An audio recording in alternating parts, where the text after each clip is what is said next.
Okay, this is Granddad's Little Friend by me, Leah Mooney. I was doing it again. Something inside me was saying, just stop it, they don't want you to do it. But I couldn't help it. I'll make you a nice omelette, dear. I've got your favourite cheese, I said. No, Grandad, I'm not hungry, said Jack, the most beautiful little boy in the world. How about a nice sandwich then, dear? I'm not hungry, Grandad. What about a proper yummy burger? They're nice, dear, they're from Mark's. I don't want anything, I'm not hungry. He was raising his little voice now. How about, Dad, I gave him lunch before we left the house. Lorraine, the most beautiful young woman in the world, interrupted. All right then, but I bet you wouldn't say no to one of my special milkshakes, would you, Jack? One with real ice cream and real strawberries, or real bananas. He turned his big blue eyes up to me then and smiled. Strawberries, please, Grandad. Triumphant, I turned to my daughter. Cup of tea and biscuits, dear? Yes, please, Dad. I put the kettle on, feeling satisfied. With teas and milkshake in hand, we went out to the garden. See how many frogs you can count in the pond, Jack, I said. He skipped across my tiny garden to look in the pond. I could hear him saying, 1, 2, 3, is that? No. 1, 2. That pink rhodie looks lovely, Dad. I thought it was dying last year. Well, you know me, the magic touch and all that. I just wish I had a bit more space. We keep telling you to move into a smaller house with a bigger garden. Yes, dear, but you kids all grew up here and don't give me that, Dad. You just got into too much of a habit of living here. You've barely even been on holiday since Mum left. How is your Mum? Dunno, haven't heard from her in ages. She could be dead for all I know. That's a horrible thing to say. So what? It's bloody true. Wow, that clematis has really come on. As the rain drifted toward the fence with the clematis growing up it, I saw something move out the corner of my eye. Bloody cats, I thought, always coming and pooing on my garden. I started towards it, thinking to give it a fright. When I saw the movement again, I realised it was too small to be a cat. A kitten, perhaps. Or a rat. How horrible would that be? I looked around and saw that Lorraine was looking in the pond with Jack. Crouching down, I leaned very close to the bush where I'd seen the animal move. Better not be a bloody rat. Could be a squirrel. Wouldn't mind if it was.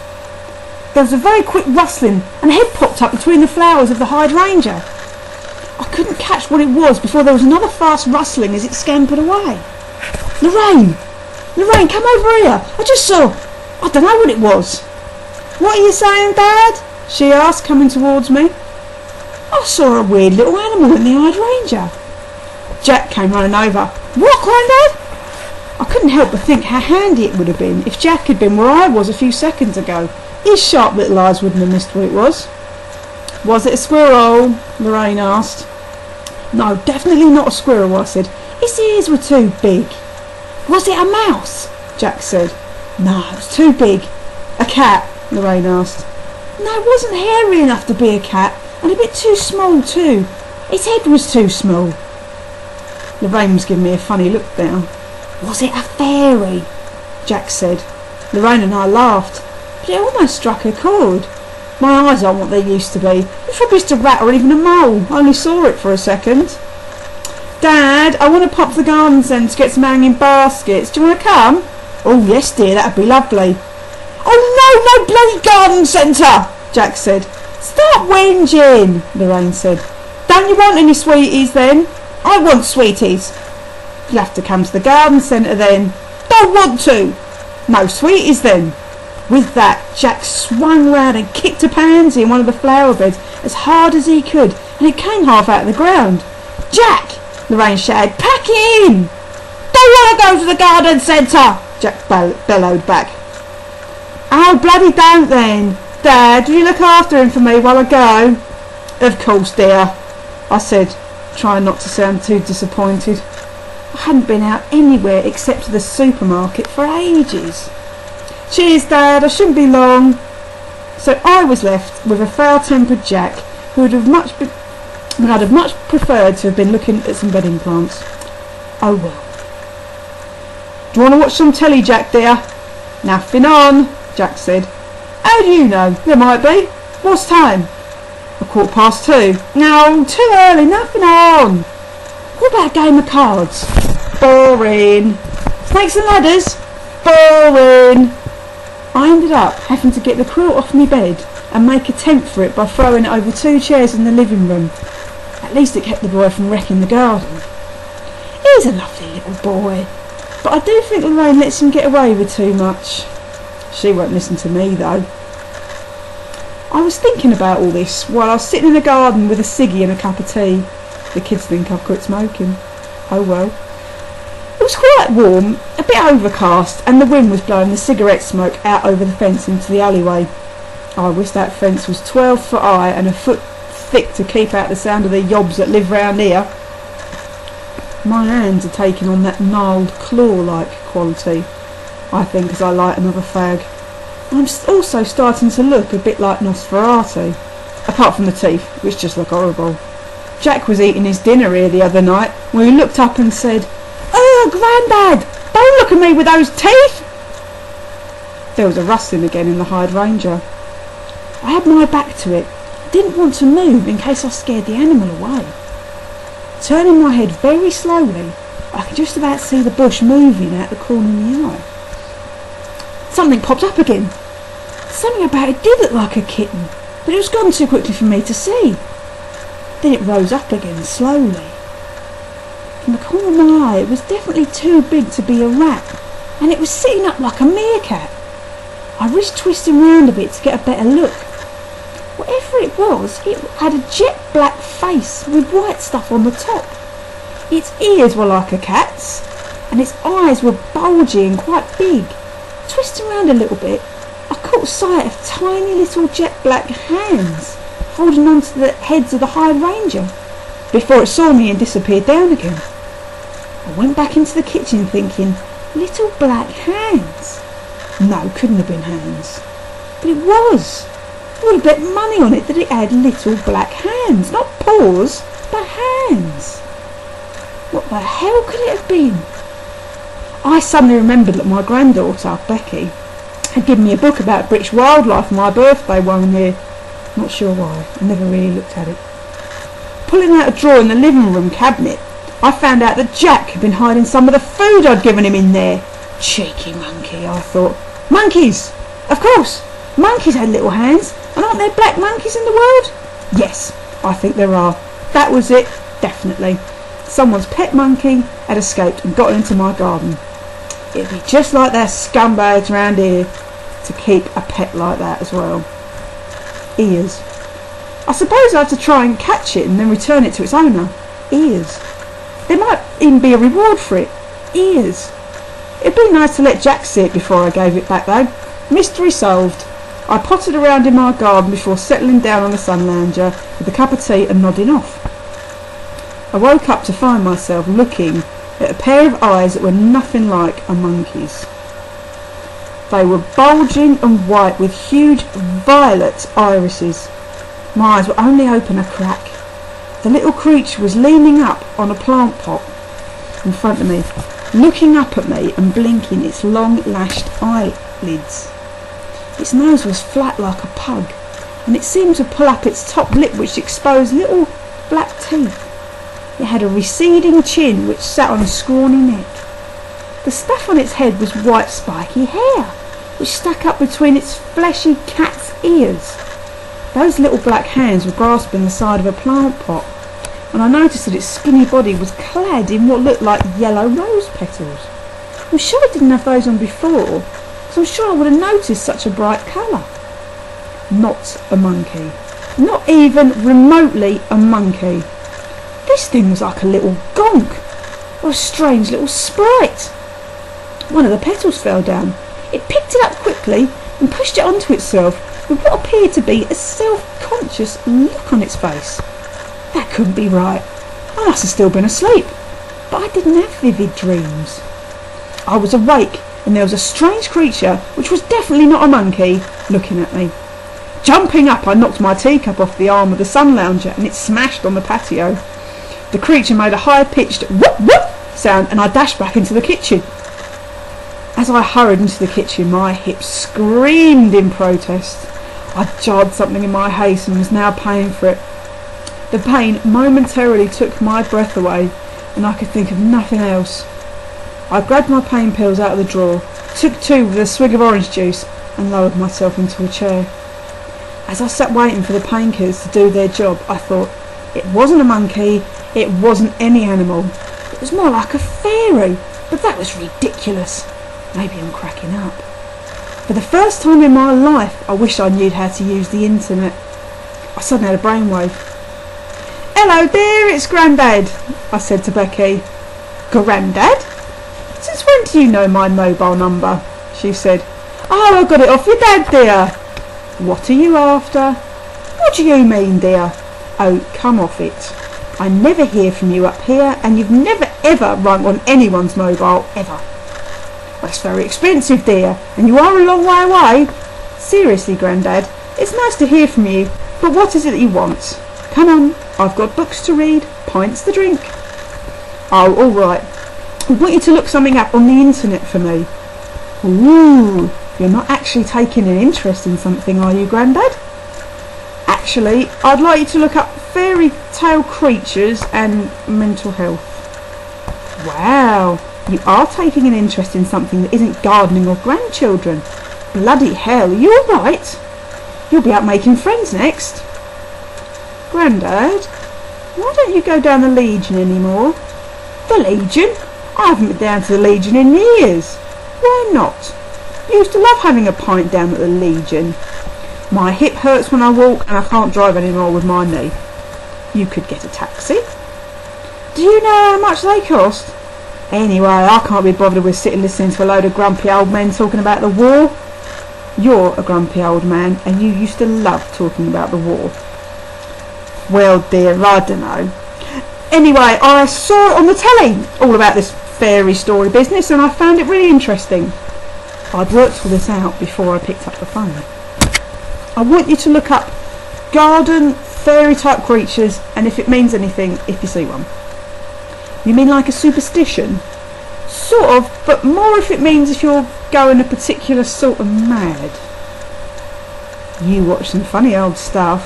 Daytime TV, eh? Where would we be without it?" I did a very unconvincing little laugh at that and said, "Hey, yeah, well, then, well, see what you can come up with and give me a call back. When are you next down, dear?" "Not till summer now, Grandad." "Well, you come down and I'll make you one of my special omelettes." "OK, I'll make sure I don't eat for a week beforehand then." Had she got all posh since she's been at uni? I tell everyone I meet that my granddaughter's at university. It's a proper university too, not a polytechnic. As I put the phone down, I felt like a fool. What did I think she was going to come up with? Oh well, she might come back with something interesting, you never know. In the meantime, I'll try not to go out in the garden. Instead, I found myself staring into the garden and smoking like a chimney. The next time I saw the little creature, it had covered itself in bright red acer leaves, and it was drinking water out of the pond in little handfuls. The gesture was so human, it made me shiver. I really wanted Becky to hurry up and ring back. After a few days of glorious weather, the garden was starting to look very dry. Normally I would have gone out and watered it with the hose. Becky hadn't run back and had probably completely forgotten about it. My beloved garden was looking really sorry for itself, wilted and dying. Maybe the hose would scare it away. I really couldn't leave it much longer or it would all die, and that would break my heart. The next day I edged out of the back door and grabbed the hose. It was uncomfortably warm and I could hear those bloody kids shouting in the alleyway. Turning the hose on, I held it in front of me like a weapon. Starting with the plants in pots, I felt like I could almost hear them sighing with relief when the water touched them. I went from the patio to the borders, then to the plants around the pond, always with one eye drifting back to that hydrangea. There was no movement. The hose must have scared it away. I let the water run in the pond for a while to top it up a bit, painfully aware that I was avoiding the bottom of the garden and that hydrangea. I couldn't keep on filling up the pond, so I edged up the garden, watering roses, bedding plants, aspiria, a rhododendron and the edge of that hydrangea. Breathing very hard, I splashed water on the big bush, the water gathering on the pink bunches of flowers and the earth around it darkening. Suddenly the phone rang and I nearly jumped a foot in the air. Laying down the hose so it continued to spray the plant, I hobbled along to answer it. Grandad, it's Becky. Sorry I didn't ring sooner. I forgot, but then I suddenly remembered. Oh, hello dear. Did you find out anything interesting? Not particularly. There was definitely no mental health stuff, and in folklore all I could find that lived in gardens particularly were gnomes, who were generally nice little creatures who look after wildlife. They're harmless then? Yeah, according to the folklore they are. There's some stories about cheeky or naughty gnomes, but no real bad ones. What do they eat? Eat? I haven't got a clue. I didn't see that anywhere. Thanks for that, dear. As I said before, you must come down for dinner or lunch. I will, Grandad. See you soon. When I went back out to the garden, I didn't see the gnome until I was only around 5 feet away. My first reaction was shock, but then I almost laughed. The little fellow was fighting to hold the hose pointed at the plants. It was clearly difficult for him, because it was at an almost 45-degree angle to brace himself against the flow of the water, and the strain on his little face was almost comical. When he saw me, he dropped the hose, which swished all around the place, and dived under the plants. After I'd changed out of my wet clothes, I looked at the strawberries I'd bought for Jack's milkshakes, and wondered if gnomes ate strawberries. Worth a go. I chopped up maybe 5 strawberries on a saucer and left them by the hydrangea. Then I poured myself a cup of tea, lit a ciggy and sat to watch. It wasn't even 5 minutes before the little fellow came out from under the plant. He sniffed at the strawberries, picked a piece up and turned it over in his little hands. A violet tongue popped out of his mouth to lick it. Then he took a nip off the side of the fruit piece. He paused for a minute, licked his turned up top lip and stuffed the whole piece in his mouth. His scrawny body was clad in pansy petals today, and he sat cross-legged and ate every piece of strawberry on the plate. He did seem happy after eating those strawberries. He was jumping up at butterflies, lightly touching them but not hurting them, I saw. He was fairly ugly with his pug nose, turned up top lip and receding chin, but his big violet eyes were quite sweet, and his spiky white hair was cute on the top of his little black head. I decided to call him Fred. Not sure why. He just looked like a Fred to me. The next time Lorraine took me to the supermarket, she asked me why I was buying so much fruit. I told her that it was good for me, but really I wanted to try Fred with it. I left him blueberries. He wasn't mad on those. Raspberries, he loved those. Peaches, he liked them. Bananas, didn't touch those. And apples, he quite liked. After a few weeks I sat in the chair near the hydrangea with a piece of strawberry in my hand. In my softest voice I said, "Come on Fred, nice strawberry, come on." I knew he wouldn't answer to Fred, obviously, but I thought my voice might be soothing somehow. It was half a minute before his tiny black feet emerged out onto the grass. He crept towards me and I very gently stretched out my hand with the strawberry. I thought he would gingerly creep towards me and take it, but he didn't. He lunged forward suddenly, snatched it out of my hands and dived back into the bush with it. I laughed. Before I could stop, he was standing on the grass again, looking up at me expectantly. He took the next piece in a slightly more polite manner, and the next even more so. By the time I handed the plate down to him, I knew I'd made a friend. Nowadays, I spend quite a lot of my time sitting in the garden with Fred. It's the middle of the summer now, and too bloody hot if you ask me. Fred has covered himself in bright pink petunia flowers. He's eaten a nice big saucer of strawberries and drunk a little bit of tea from the edge of my cup. I don't smoke anymore. Fred doesn't like it. We're just sitting out here by the pond. Fred keeps catching flies and feeding them to the frogs. Nice big one there, Fred. I bet he liked that, I said. What? Fred said. Blackberry season soon. I'll have to see if you like them. What? I don't think he understands me. I think he just makes a noise because I made a noise. Just then the kids in the alleyway came screaming along, banging a ball against the fence. Fred dived under a nearby azalea. Don't be scared, Fred. No one's going to hurt you. I won't let him. My only regret is that I can't tell anyone about him.